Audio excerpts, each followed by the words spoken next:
Welcome to the Yoga Therapy Hour. Today, our guest is Lisa Madden. And I've known Lisa tangentially through a couple different organizations, and I've never really gotten the chance to sit down and talk to her and hear her story. And she was so generous with her story.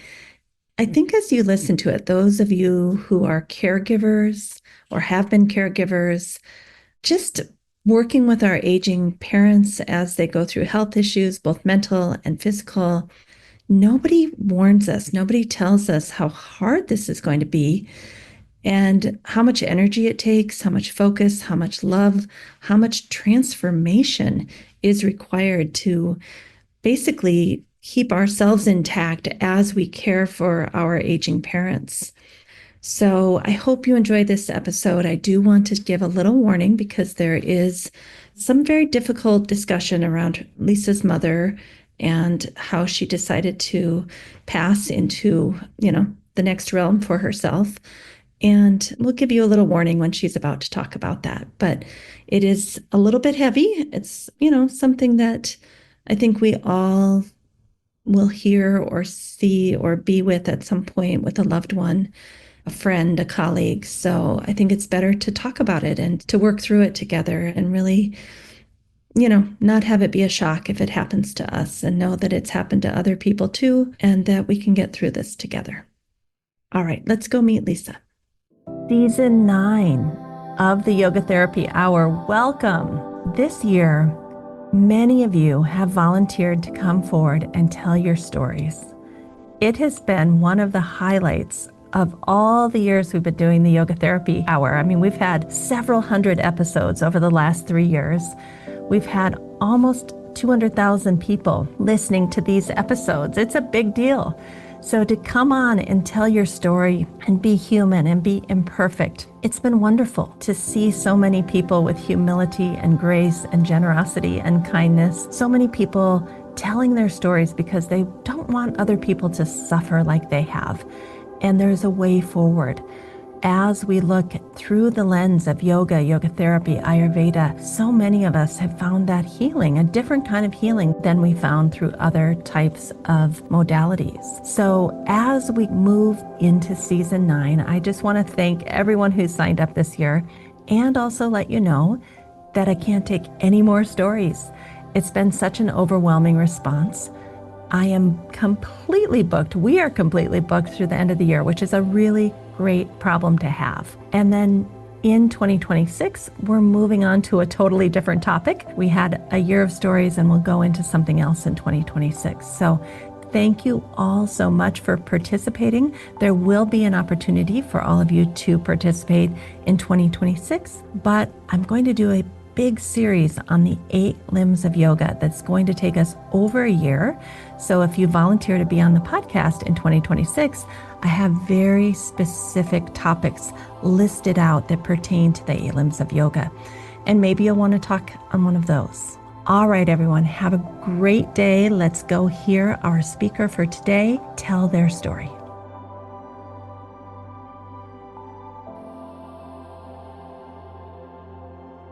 Welcome, Lisa. We're so happy you're with us today. Thank you for being here.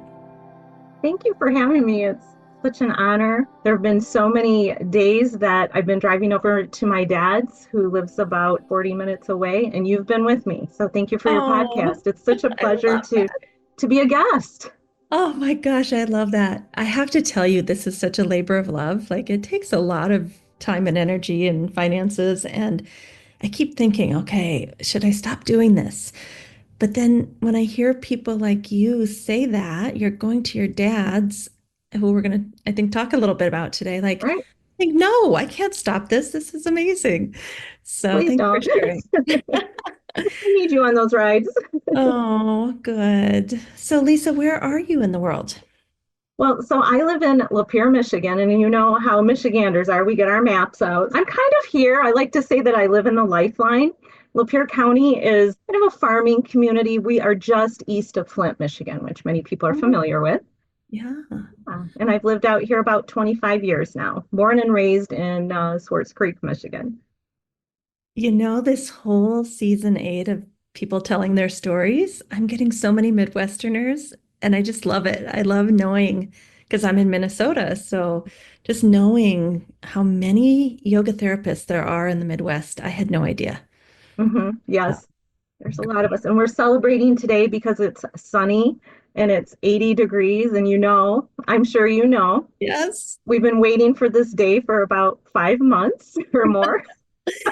absolutely. And then you're like, oh, I'm so hot. I can't deal with the heat. It's like a switch, you know? I just vowed to just not do that Right. because, one of the great lessons of yoga has been for me is this whole idea of things being temporary because we as Midwesterners know when you're in that midst of February and March, you feel like this is never going to end. It will never get warm again. The flowers will never bloom. And here we are. So I'm glad to have the sun and the heat.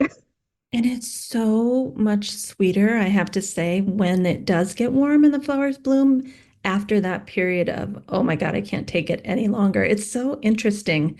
It's like everything is even a little sweeter, It which is. I think, you know, for a lot of our suffering, as horrible as it is, it makes even the mundane small things in life so precious. Yes, absolutely. It's kind of been the theme of my life the last several years, I think, is indeed that. Like you can have, multiple narratives or multiple truths all at once. There's Mhm. this and also this. Yeah. So tell us a little bit about your first yoga class and discovering yoga. I always like to start with that because, you know, so many of us had this moment where we were like, what the heck is this? So amazing. So tell us about your start. It's funny because my first yoga class didn't really happen in a studio. 1999 to 2000 was a lot of big changes for me. So I was in my mid-30s. I'm now retired, but I was in K-12 education. I had just moved from a teaching job into a more district level professional development. And that involved not only a new job, but it involved a big move from northern Michigan back down in this area.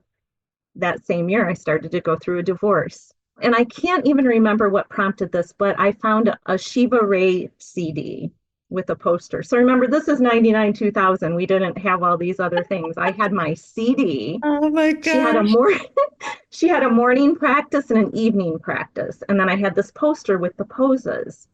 So I'm in this tiny apartment. I'm trying to do a triangle, and I fall onto my coffee table. And I don't know if I'm saying her name right, Shiva Rea or Shiva Rea. She was my first teacher in my living room. And that morning practice and evening practice was something that I could turn to. I mean, honestly, Amy, probably at that point, like many others, I was doing it for the physicality. Can I just say one thing? My Yeah, first, in the late teen 90s, in my living room, in my small space, was Jane Fonda in a full unitard. That was like my start. yeah. So I'm right there with you. All right. So Oh, then what yeah. happened? Yes, yes.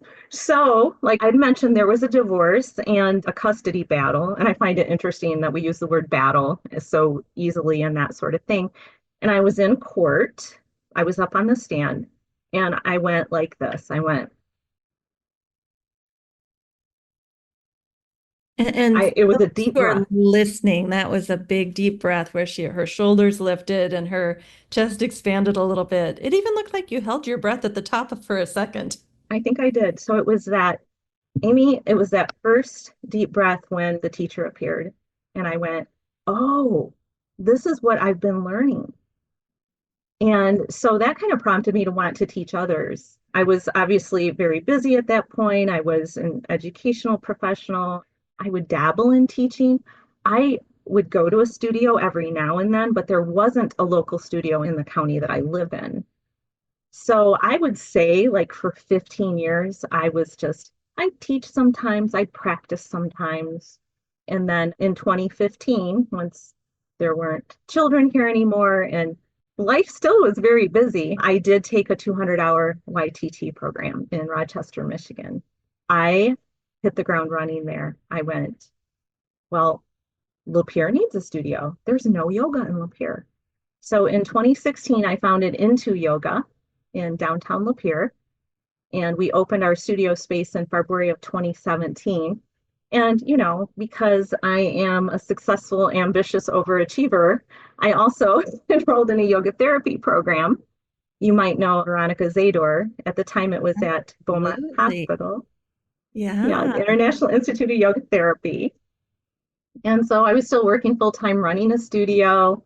Also decided maybe a few years in, we actually started our own YTT right at the beginning of COVID. So there's this big blur of probably Mm. 2016 to 2021. Oh, Which is uh, so interesting because when did COVID hit? Spring of 2020. yeah, yeah. That So impact your studio? So this is kind of interesting because I was at Genesee County Intermediate School District and I was director of curriculum and special projects, and that started in 2013. And one of the projects that my assistant superintendent gave me was to offer online professional development to teachers. So I started exploring at that point, I think it was Twitter. How do you use web? I don't even remember the name of the program. It was before Zoom. So I started offering online professional development around that time. So we actually kicked off our yoga teacher training in, I want to say, early February of 2020. We Oof. had two face-to-face meetings, Amy. I believe we had 11 students, which was, I thought was wonderful for Lapeer County. We were so excited to offer this training in our studio. And all of a sudden it was like, oh, we can't do this. And I went, you know what? I know how to use Zoom. We actually, I believe we had all but two stayed with us on Zoom. And it actually turned out to be a lovely thing because it was something we all looked forward to, that we spent every Sunday together online learning. And like I said, I had enough background in it that I was confident enough. Yeah. And I also immediately took our yoga classes for the studio. We went online. We have a wonderful following of retirees. And I thought, they're not going to want to mess with this technology. This is ridiculous. Oh no, these ladies, if they didn't know how to use it, they called their adult children and said, come over I- here and set up my computer. And then we set it up so that they could get on like 15 minutes before class and stay a little bit later so they could see each other's living rooms. They got to talk and then they practiced yoga together. And honestly, that community kept us afloat during those very challenging times. I was so And good. you kept them afloat to have that lifeline when we were all stuck in our houses and be able to get online and have a community of like-minded people doing something meaningful. Like it was a big deal because similar to you, I had been working at a university, so I was ahead of the curve on online education, and it was just a quick flip with our Right. school. And I think the people that joined at that time, like that was their thing that kept them going. Absolutely. It was very powerful, I think, for all of us, very healing for all of us, And, for sure. I think that translates into teaching today yoga therapy. A lot of my clients wouldn't be well enough to drive to a center, get out of their car, walk up some stairs, get in there. That would cause such a pain spiral. They couldn't do that. Right. And so remembering that people who are not as well, COVID forcing us to go online still continues in 2025 to be a blessing because now they Mhm. know how to do it. We know how to offer it. I'll talk a little bit about what happened to the studio, but we still offer hybrid classes through Right. the studio because of that. And some of our clients, especially some of the retirees, you know what? They like practicing in their living rooms now. And that one group, they still practice in that way. And then the other day, I ran into them every Friday morning. They meet for breakfast at the local breakfast place. So it was really great. Yeah, that big blur, I think COVID was a chunk of that also during that time. Probably in late 2019, my mother called me and she said, your dad has a tumor near his bladder. And he had had prostate surgery in 2009. So this was a reoccurrence, even though he had had the removal, this was like a reoccurrence of that cancer. And probably in the early 2000s, we started to notice my mother having a lot of struggles with mental health and just a lot of highs and lows. And at this point, she said to me, I can't do this. I cannot deal with your dad's he's going to have to go to radiation. It's going to be this many days. Honestly, as I was looking back, I was conveniently busy during that time because, well, I had a full-time job. I had a business. I was going to yoga therapy classes. Maybe those listeners who have dealt with family members with mental health issues, it can be a challenge because there's only so much you can do. Can I just insert in here? We're Yeah. about to talk about something quite difficult. So if you're Yes. listening with children in the car or you yourself have some sensitivity around loss of life, I think what Lisa is about to say is very sensitive in that area. Thank you for adding that in there. In fact, this is where the timeline kind of goes back and forth because in 2009, my dad called me. He said, I'm following an ambulance to the hospital. Your mom is on her way to emergency. And I said, what happened? And he said, she overdosed on muscle relaxants. So that was 2009. And what? This is the mother who has a very strong Christian faith. And I have three younger brothers. We were all just like, wait, what, mom? You know, so at that point, we did convince And her to. did you think it was a mistake? Like she'd just taken too many, or did you know that it was an attempt to not be present here? Well, of course, at first we were in denial. She did confess in the emergency room that she had done it on purpose, that she was just very depressed. And that was actually, I think it was about the time that my dad was diagnosed with prostate cancer. Wow. And so anything that was really stressful or, look, she was doing a lot of awfulizing. I think that was her choice at the time. And thank goodness my dad that morning, though, he had a weird feeling. He was leaving for work. At this point, they had separate bedrooms. So he stopped in the hallway and he went, I feel like I should check on her. And he went into the room and she was lying there and just her whole body was shaking and her, And her. was this still 2009 or was This this is more? 2009. Yeah. Okay. Yes. This is kind of a way back and then getting to the story more present day. Of course, they were successful in pumping her stomach and doing all of that. And she just wanted to go home. She was like, this was stupid. I can't believe I did this. I'm so embarrassed. And I convinced her to stay for the week on the psychiatric ward at the time. So this is 2009 in Flint. She stayed for that, but once she got home, we just spent time with her. She was very, very remorseful. I'll never do this again. Like I said, she was embarrassed. Like I said, she had a really strong faith. So she felt God had saved her, kept her on this earth for a reason. And we were like, okay, good. Let's Mm-hmm. do that. Let's stay on whatever medications they had given her. As what often happens with bipolar diagnosis, she did not stay on her medications. Yeah. And, I kind of like, I was, of course, really frustrated because I'm like, you've got to take care of you. This is not you. And I think I was like, even grieving this, what was happening. This was not my mother. But we know those medications, they have their side effects. And so she wouldn't like them. She would, do those sorts of things. So moving forward, then we would have these highs where she would be out till 1 in the morning, just shopping, or, would show up on a relative's doorstep, or my dad would call me and go, is your mom out there? Because I don't know where she is. Was she more in a manic state at that point when that's Yes. happening? Yeah. Yeah. So lots of shopping and things like that. And then we actually, looking at some of my journaling, my brothers and I would say crash mode. Oh, mom's in crash mode. So then she'd be in bed for 2 weeks and, nothing much was happening. And then there'd be these little lulls of what I'd call maybe normalcy, where we'd like, there she is, and so Mm. we had a lot of those years. And I think I felt my default became, I'm going to focus on my husband and my kids and my family because this is a lot. And Yeah. so my dad was kind of stuck with whatever. And he The was, stress of caretaking. Oof, yeah, yeah. that's And so stressful. I mean, they got married really young. They were 16 and 18 when they got married. And I think that they just continued to communicate that way through their whole life. They never were, really good at that communication and kind of caring for each other. So we would get together on holidays, but I didn't have a regular visitation at that point, even though they were, not too far away. So flashing forward then to dad. So let's go to 2019 when dad is re-diagnosed. And I was starting to get over there more, and I said, Mom, I will take him.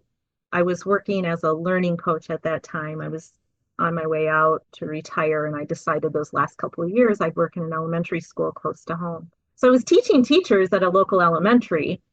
I said, I'll just work it out. I will take him to his appointments. No problem. He had like 40 something days of radiation. Mm. Well, that all happened with shutdown. So I was driving him to his appointments, and then I would have to stay in the car, and then he would go in. I might be on Zoom with some teachers or whatever in the car, but it actually allowed me to be more present for my parents at that time. Yeah. That's about the time I would say maybe several months into that, Mom was saying, Lisa, your dad has dementia. He's forgetting to take showers, and he's doing this and he's doing that. He's waking me up in the middle of the night to give him a pill. And he, by the way, that's a whole other story, but he is dependent on Norco, which Mm. he was given that years ago when doctors were, I don't think they were aware of opiates and that you don't give them long term. Right. So he was waking her up for pills. At that point, we're like, oh, Mom, he's fine. You're just exaggerating. Well, he wasn't. You're being so gracious and generous with these details of your family's life.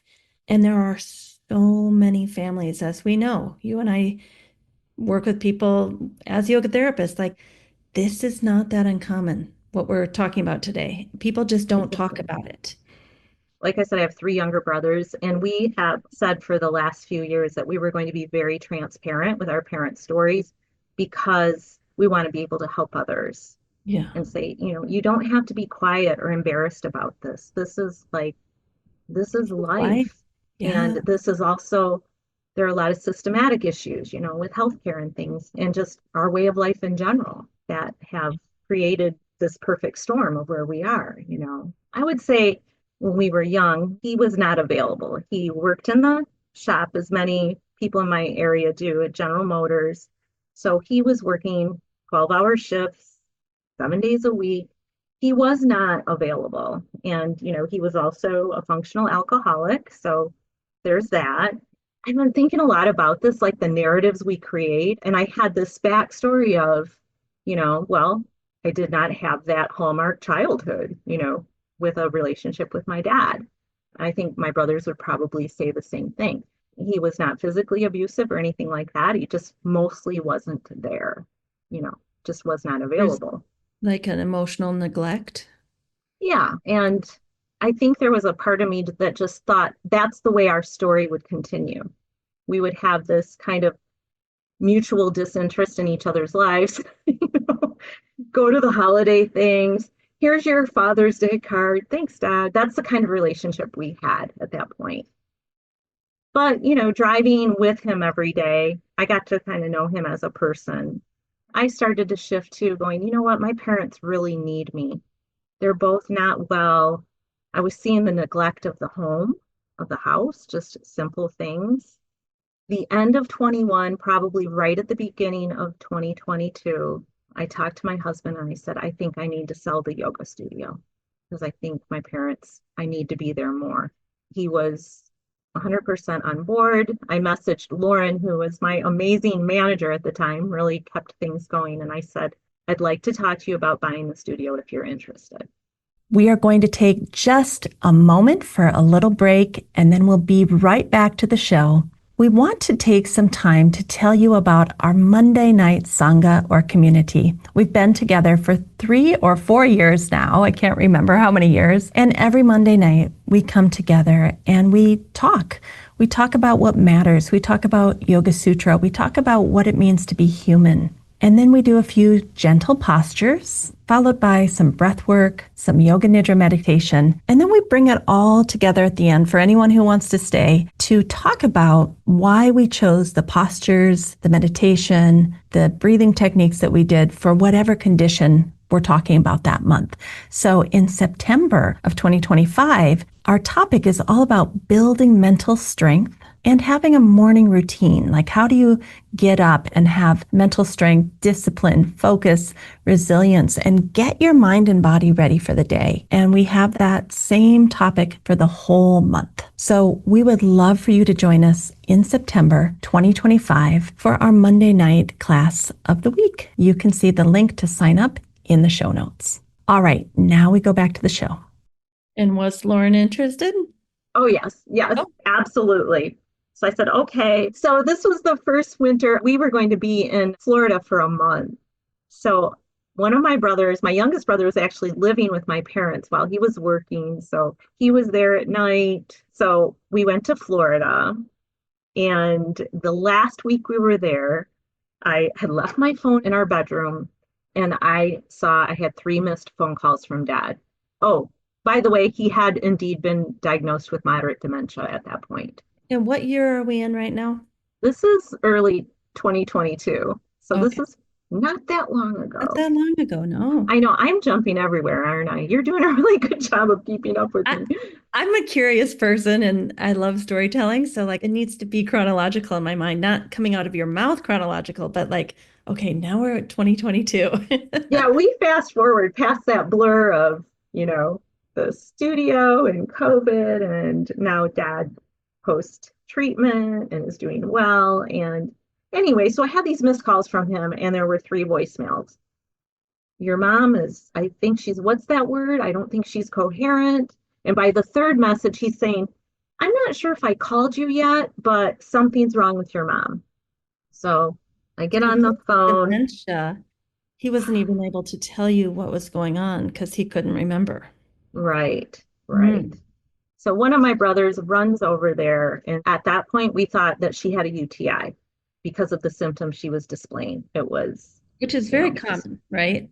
absolutely. Yep, she was in crash mode, so she was in bed, wouldn't get out of bed. In fact, I had made her an appointment with a urologist, and I said, Mom, you've got to drink water. You've got to get up and move. This is not good for your system. So that was our automatic assumption. And so she went to ER, and a couple of brothers were there. And this was a really challenging time still for emergency rooms, early to even 2022 Oh, with yeah. shortages You of could things. wait 13 hours in an emergency room. Yes. One of my brothers is a nurse anesthetist. So he was there like, I need an IV, and of course he was just trying to care for her in the emergency or in the waiting room. They weren't even taking people into the emergency, into a room. So many things happened, but it took 3 days for them to recognize in a toxicology report that she had high levels of acetaminophen in her system. So we did a little research and realized that she had once again deliberately overdosed on a medication, which was simply, I remember before I left, we had gone to lunch and she's like, will you stop and get me a big bottle of acetaminophen at the store? I'm like, sure, so I get that. 3 weeks later, my brother get her another one. And from that one, we counted, and within a couple of days, she had taken, I think 56 was the count that she had taken with just in a matter of days. Mm. So we got back from Florida. Oh, and they decided she was showing that she had COVID, so they isolated her. So it was just a terrible experience of her being in the hospital. And then they finally let us go in to see her. And by then she was very jaundiced. The next day, I believe, they just put her on comfort measures. And we had her sister come up and some people visit. And when I got up there and holding her hands, and she was going, pa, pa, pa, pa, pa, pa, pa, pa. And well, we call my dad Papa. And I said, I got him. And so I ended up spending the night. And then that morning, probably between 6 and 7 in the morning, she took her last breath and I was there with her. And Wow. so that was early March. It was March 5th of 2022. So she was in the hospital, I think a week. Ugh, It I was, don't know if I should ask you this, but you can did ask whatever you want. you know, when our mothers pass, even if we had struggles with them, like, was there a part of you that, like, I literally felt like, oh, I was built from her cells. I came from her and now she's gone. Like, to me, it's just a really profound thing that you have to digest. Yes. I wasn't really prepared for the way grief worked. It's like a roller coaster. It is the Mm. craziest roller coaster ever. There were some really icky, hard parts. And I would say those first 2 years, especially, even the other day, there's this place in my heart space, and you just feel it. It's like a deep pit of grief. And I tell myself, like, it's almost like a gratitude thing. Like, I'm sad, of course, but I'm like, how lovely to love someone that much, to feel that. That's the thing. It keeps going. For me, it's been 5 years, and I'm like, wow, it is still there. Mm. Yeah, absolutely. And I think too, it was like a challenge, but it was also like a distraction because that's when we realized, my brothers and I realized how profound my dad's dementia was. His short-term memory is just in a really bad place. Now, we don't have problems like he can fix himself a meal and, some simple things. He can use the bathroom on his own. We're not having any issues like that, but he needed a lot of support. And so we're simultaneously grieving for her. And then, ta-da, we have this man who is also grieving and I think they were together almost 60 years because they got married so young, an almost 60-year marriage, who is at the same time struggling for his individuality still. The way dementia works, was he still remembering her, but maybe forgetting if he took his medicine? Could he Yeah. still clearly remember her? Yeah. Like he knows in terms of like his wife and his family, his children, and he does have a sibling. He knows all of us. Some of the grandkids are occasionally fall off, or he'll say, like, now who's so and so? But when mom first died, we had to put obituaries all around the house and, on her door and things like that to remind him. And Wow. even now, so this has been a little over 3 years, he'll say something like, well, I wonder if, he calls her Granny, I wonder if Granny, if that was something she bought, in the refrigerator or whatever, like as if it were present day. So, Amy, it's the most fascinating, terrible disease ever. And it continues on. And I also find it strange that sometimes the people who are really grouchy and growly in life, in their whole life, suddenly they get dementia and they're so sweet. And then other times it's reversed. They were so sweet in their whole life and probably repressed a whole lot of stuff. And then they get dementia and it all comes out and it's not very sweet. Oh my goodness. So we lucked out in that because my dad wasn't the nicest person growing up. He's like the sweetest little man now, very compliant. He's almost like sometimes like an 81-year-old toddler. Yeah. But I've had to get kind of creative in navigating how I interact with him because he's still an 81-year-old human being. In a grown man's body And with some ideas about his own autonomy. sure, Yeah. yes. Some of the research I did, they said that people who have, a high intellect, that they almost struggle with it more because they're fighting it so much. And I always considered my dad a very intelligent man, especially at the beginning. I think my brother, who's the nurse anesthetist, and I, having been an educator, we're both fixers and helpers. And we, give us the job. Okay, we're going to do this. We're going to do this. We're going to do this. So we hit the ground running, taking care of dad. And he was resistant with some things at first, very resistant, and rightfully so, because just the way we approached it. I think that's so interesting, dementia or not, as our parents age, this idea of we need to give them dignity, even though they may be acting a little bit like a toddler. We can't just take over their life as if they're a child. And I don't know about you, maybe your dad having dementia didn't open this up, but sometimes like you just even have to like back off and say, okay, they're going to do some things I don't agree with, Mhm. and it's just going to be what it's going to be. It is. Yep. And that's where there's so much yoga that happens in my relationship with him. You mentioned the grief of mom and like going through that and then spending a day with him. And part of that grieving for her was being angry at her. Honestly, there were some ugly, snot nose, angry cries on the way home. Why did you leave me with this this son of a gun, and but at the same time feeling compassion for her because who knows what she was dealing with when she'd say, Lisa, I'm not getting any sleep because he's waking me up in the middle of the night. For her way of handling the Norco at the time was to hide them and then she would give them to him. Mhm. And so, So he'd take a pill and 20 minutes later, where's my pill? she was having to be a serious caretaker also, which again, we underestimate the sleep loss, the agitation, the exhaustion, that can actually really mess with your mental health. Totally. And, I have to say, I would say our family and my dad, we're really lucky and blessed because I have three, like I said, my three younger brothers. I love them dearly. This whole icky thing that's happened has drawn us closer together. We communicate daily, but they have been so on board with the way things go. We stay in communication.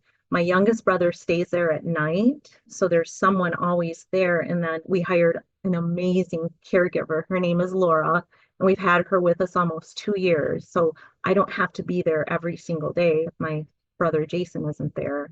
So we have this wonderful team, and I'm really lucky for that because one of the things I did was join a couple of support groups online.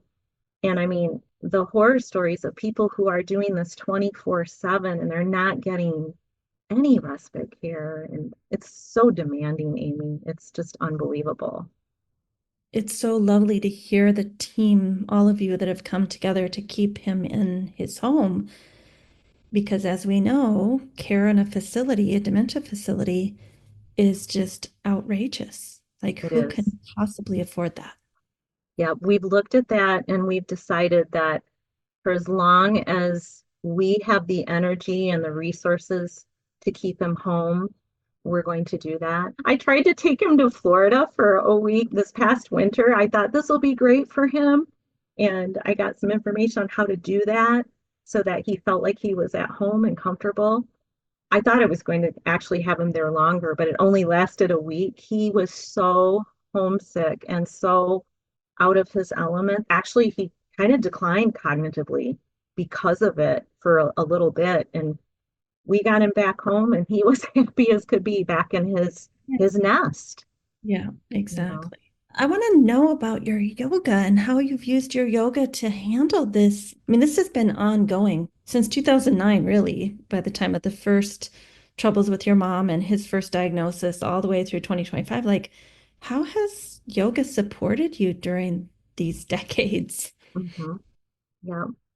And I almost feel like working backwards from it because I know that where Dad and I are at now, that my ability to co-regulate with him and my calming presence has a tremendous factor on his state of being at the time.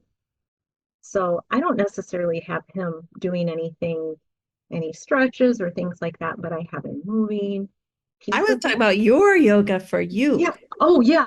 So of course, the physical part has always been a practice for me, but I don't always have an opportunity. I'm kind of like you. I don't always have the opportunity to go to a studio or do I want to go? But if I can get some movement in, whether it's on the mat, I've also learned now over these years and understood and appreciated that my yoga might be that 15-mile bike ride that I take out in the countryside, or the walk around my yard. Swimming pool. Like, you can Yeah. monitor your breath, you can work towards a place of self-regulation and peace and even Hmm. maybe oneness. I could imagine riding a bike on a country road in the Midwest. Yep. It's so expansive with the fields of vegetables and the big blue sky and the white puffy clouds. I can imagine that feeling of oneness out there. Yes. Yes. And Deb Dana has a practice she calls savor. And that's what I do. So I do that savor practice of just exactly what you said, getting out there and just being like, this is amazing, and taking that breath. And so I do build some things in, like in the morning, I have a routine of a gratitude practice and just looking at the sunrise and having a few things to be grateful for. And I make time for my own well-being. And like I said, that's another blessing that I have is that I can make that space and I have to.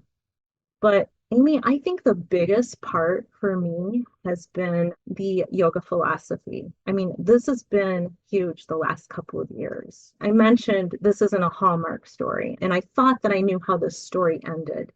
But what I've learned in this is that there can be multiple perspectives, multiple narratives. I had resistance initially. I'm like, this was not part of my plan. I was going to sell my yoga studio. I was going to dive into this yoga therapy, and I had this plan. And now this is happening, and this is putting my life on hold. That was my angry story. And then I realized that if I applied ahiṃsā and asteya to my daily life, and that I approached my relationship with my dad that way, that I was living yoga. I was living my life where I should be. And it gave me more compassion towards him. And I'm sure some listeners are nodding their heads, but it's very easy to continue to be resentful towards a parent who did not raise you the way you think they should, or to look at their faults and go, he was a bad parent. That's a boom moment, like kaboom. I think we don't want, we weren't heard, we weren't seen, we weren't understood. And now we have to be the ones to not be resentful and move on when they need our help. Like it's a really hard thing to swallow. Yes, and then the shift. I'm so grateful for philosophy studies with Veronica and with you and Marlisa even, that I realized I get to rewrite the end of this story. And so I'm living this new relationship with him. I took a class, it was called a contemplative caregiver retreat. I think it's called the Dharma Fellowship. It was an online course I was able to take. And so what I realized in that, what I learned was like, you're not in the role as a daughter anymore. You're in the role as a caregiver. And making that shift was huge for me. It was so helpful. There are times I sometimes still feel like a daughter, but most of the time in a good way. One thing my dad hasn't lost is his sense of humor. And he'll say, I'd like to introduce you to my youngest daughter.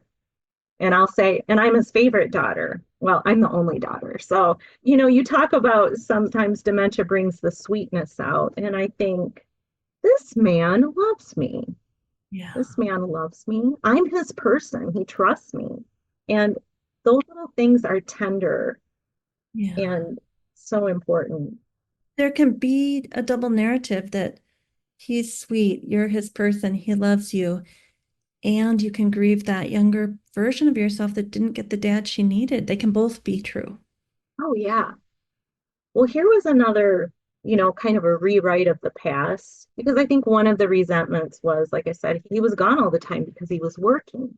Well, you got to understand the auto industry made it hard for those guys to say no to overtime. And so he likes to tinker in the barn, and he'll show me his tools, and I'll ask him what that was and this and that. Well, he had his work toolbox, and he had his planners in there. And he's like, he kept record of his weeks. And I would see these months of 12, 12, 12, 12, 12, like the hours he would work. And Wow. you know what, Amy? He did that out of love. That's my new story. I mean, let's face it, he did that to provide for you all. Mhm. 4 children, that's a lot. Yeah, yeah. And primary provider, probably. Right. I mean, he no doubt had his flaws, but when I look at some of those things and decide I'm going to put my own take on this and see it in a different way, that's been the biggest part of my healing, Amy, is looking to the sutras and realizing that I can shift the narrative and that lots of things can be true all at once. And do you also think, my husband and I talk about this a lot, that when we look at our grandparents and our parents and us, like I don't know, to judge both of them by how we grew up and what we had, which is hopefully a little bit better than what they had, like it's a harsh judgment to say you should have done it this way. I did better with my family, or like it wasn't like that back then. They were suffering in very different ways than we're suffering. Absolutely. And his childhood was not sunshine and rainbows. And compared to how he grew up, he did the best he could at that time. And that has been a beautiful part of this because I've been able to move away from that narrative. He's that person that you give him something and he first sees what's wrong with it, or he's just a very negative mindset, not very grateful and things like that. And one day I was driving home and it had been a trying day. We have our challenging days, no doubt. And my phone's ringing on the, I see it on the screen. It says Papa. And my first thought is, oh, what now? I'm going home. What now? I go, hey, what's up, Papa? And he's like, I hear him get a little choked up, which is a new thing for him. He cries. And he said, I just wanted to say thank you. And I'm driving and my hand immediately went to my heart. And I said, oh, well, for what, Papa? And he said, for anything, for everything. And he said, I'm going to get choked out now. He said, today it's been 3 years, 3 weeks, and 3 days since Granny left me, and I don't know what I'm going to do. He knew the three, like he had counted it out? Apparently. So we ended up having a nice little chat. And within 3 minutes, he's talking about the birds and the trees outside because he's living yoga. He is in the moment. He may not remember that he called me and said thank you, but I know that his body's making memories of the relationship that we have now, the relationship he has, not just with me, but with my brothers as well. And I believe even his subtle body, his mind, that love that he knows he's loved, I really believe it matters and it's in there. I do too. And that co-regulation has been so important because it's easy to be in that situation, like I had mentioned early on, when we're trying to fix everything. It's easy to get in that place of kind of high anxiety and frustration and anger and all of that. And I thought, I can't do that. That's not me. So I am going to practice my yoga with my dad as his guardian. I'm now his legal guardian. This is my season of life right now, and this is my season of yoga. And it's working. Ooh, the story you told today was so hard. Like it was even hard to hear. Like I only heard it 45 minutes of it and I was exhausted for you. I was like, oh my goodness, that is basically a couple of decades of challenge. And yet, here you are towards the end of his life, in the prime of your life, really practicing your yoga and really taking in the yoga philosophy that we've learned and living it. It's really beautiful. And that's what I'd like to leave listeners with, that if they're working with caregivers or if they are caregivers, to make that space, to find the places. Maybe it's not an hour class, but maybe it's 10 minutes in the morning of some gratitude work, of some journaling. I've rediscovered my writing practice, which is a very healing part of my yoga, and do whatever it takes to find that space for you, because our loved ones need us to be able to be present and healthy for them. There are some statistics about caregivers of loved ones dying before the loved one does because it's so easy to get in that mindset of, stress and frustration and not taking care of your own needs.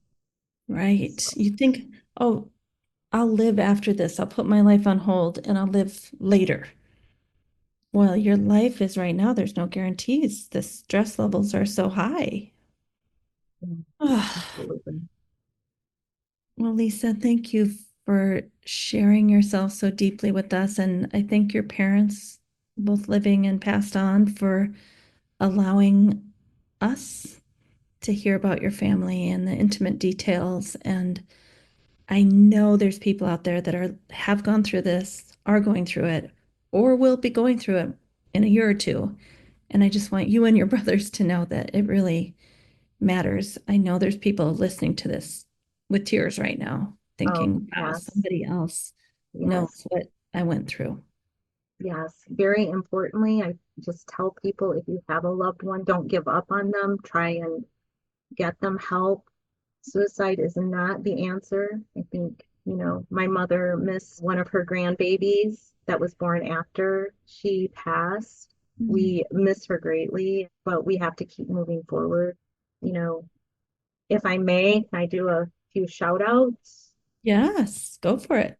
Of course, so much gratitude to my family right now on this journey, especially my three brothers and my husband as well, who is blessed with having still a 96-year-old mother that we see on a regular basis, and for navigating the joys and challenges of this journey. And then, like I said, Dad's caregiver, Laura, she's just been a godsend to us. She's wonderful. So much gratitude to Soul Nectar Yoga, where I teach, and where I had mentioned that Lauren ended up, and my manager bought the studio and is just doing an amazing job of keeping a yoga community in Lapeer County. You teach on Wednesday mornings, I teach a chair yoga class on Wednesday mornings, and that's also offered on Zoom. We continued, like I said, to have these hybrid classes that people can join. And occasionally I'll do workshops. I've done workshops on depression, anxiety, the vagus nerve. I really want to do something for caregivers.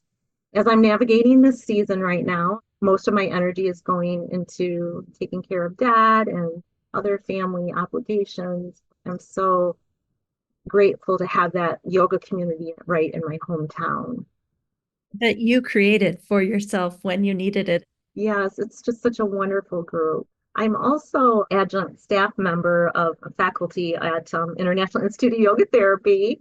So I mentor yoga therapy students. I occasionally run their literature review online for our level 3 externs.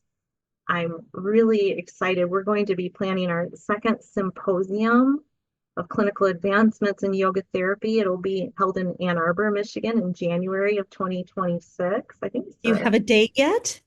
January 16th through the 18th.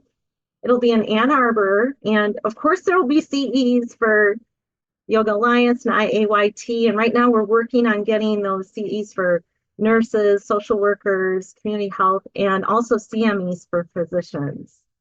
So that'll be really exciting. I'm honored to be a part of that program. I'll put that in the show notes too. I don't know if Veronica has it up on the website yet, but I'll try to find it and put it in the show notes. So, And I'm so grateful for her, because I would say she initially introduced me to yoga, the Yoga Sutras. And it was such a beautiful journey with her in my yoga therapy program, and learning those. We were in a hospital setting, and here we were studying the sutras. I thought I was just in heaven, learning this stuff. And now I'm applying it and living it. I'm doing the best I can, Amy. Like, that's all we can do, right? all we can do. Ugh. Well, thank you, Lisa, for being a leader in the field. Even with all that you're going through, you're still supporting the field and contributing to it. I'm really grateful to have heard your story today. Well, again, thank you for having me, and thank you for having the podcast. I've listened to every single one of the 2025 interviews, and I go, I did that. I did that. I had this vision of, wouldn't it be a beautiful retreat to get all these people together in one place in person, and we just kind of hang out for a weekend together and share stories. That would be amazing. And eat pizza. I don't know.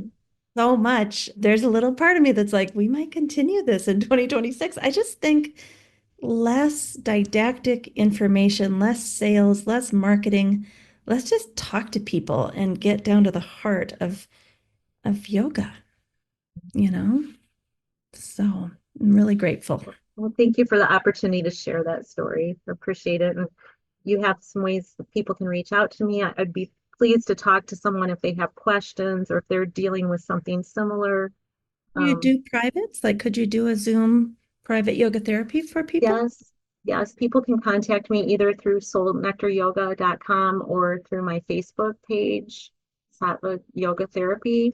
And I do meet with clients via Zoom. So Perfect. if they don't want to come to beautiful Lapeer, I'm happy to meet online. Thank you, Lisa. Woo. I think I need to go for a walk. That was really delicate and vulnerable and sweet and challenging and all of it. I think that was Lisa's message for us today, that all of it can be true simultaneously. It can be painful and be beautiful all at the same time. And I think that's such a mature view of life. And as we age, we can decide to have that viewpoint of, I'm going to embrace the ups and the downs, the lefts and the rights, or we can get a little bit bitter and resentful and hold grudges and stop growing, stop learning, stop transforming. And, I think each of us has to make that decision for ourselves. There will come these forks in the road where we either say we're going to dig our heels in and be right and, punish ourselves or others for all the hard stuff that's happened, or we're going to soften and spread and open and at least work towards digesting and processing these really hard things and seeing that there are gray areas. It's not so simple, that life is messy. So I'm really grateful to Lisa for sharing this story with us today, because it's just reminding me to soften and not be so righteous and not be so black and white in my thinking, to let the edges or the grayness of life be there too, and to maybe, not think I know it all. I laugh because, it's so much easier to think you know it all and you got the right answer and everybody else hasn't figured it out. So I'm laughing at myself as we talk about this. So thank you, all of you, for listening, and have a wonderful day, and we'll see you next week. Thank you to our listeners at the Yoga Therapy Hour for listening each week, and also sending emails of thanks and gratitude and letting us know how the Yoga Therapy Hour has changed your life. Every time we receive one of those, we think, okay, we're going to keep going. This is hard work, but we got this. We're making a difference in the world in our own unique way. So thank you again for listening. We are so grateful for all of you, our listeners. Thank you for listening to the Yoga Therapy Hour. We wish you a wonderful week. We hope that somehow, in a small way, we've contributed to your well-being so that you can go out and share that well-being with others. That's what life is all about, bringing in the goodness through you and then shining it out to the world. We need you more than ever. So let's all get out there, do good, be good, and have a great week.